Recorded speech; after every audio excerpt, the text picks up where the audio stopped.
dah sejuk dah ada air dah. Ada air dah.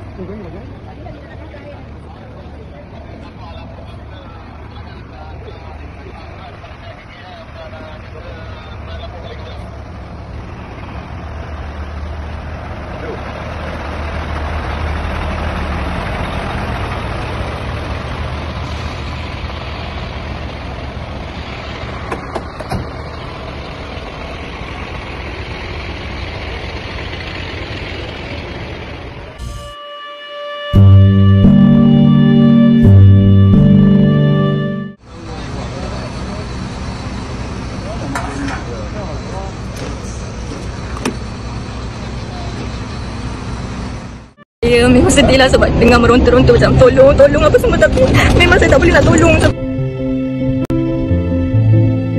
Okay, awal-awal tu kan berkumpul dekat Jeti dalam pukul 9 macam tu, dalam 9 lebih macam tu bertolak lah kan. Lepas tu kalau bagi saya dekat Tanah Merah macam tu bau macam hangit tayar macam tu, tapi orang lain dah bangun dekat Jeti tapi saya baru bangun dekat Tanah Merah macam tu.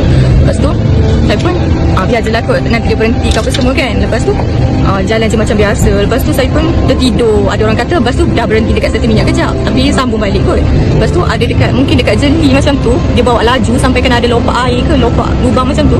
Dia macam bas tu nak terjatuh ke kanan. Saya dah lah duduk dekat side kanan lah. Saya macam berdebar kan macam tu. Lepas tu saya pun selawat apa semua. Lepas tu dia macam dia bawa slow lepas daripada kejadian tu.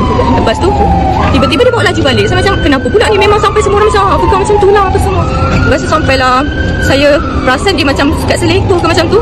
Lepas tu jatuh ke kiri. Saya nampak lah bas tu daripada straight macam tu jatuh ke kiri, habis kena divider macam tu. Saya tak tahu pula ada kereta Alza Biru tu sebab saya duduk bahagian belakang, kasih belakang, so saya tak pasti Alza Biru tu macam mana, dari mana apa semua. Kawan-kawan saya memang sedih lah sebab dengar meronta-ronta macam tolong apa semua, tapi memang saya tak boleh nak tolong sebab belakang saya memang sakit kan. Saya tak boleh nak tolong angkat ke apa semua. Saya mampu keluarkan diri saya je. Jadi saya pun tak boleh nak tolong. Lepas tu ada orang awam apa semua keluar, tolong keluarkan apa semua. Lepas tu polis apa semua keluar. Tunggu ambulan tu pun lama sebab jauh kan hospital tu pun juga.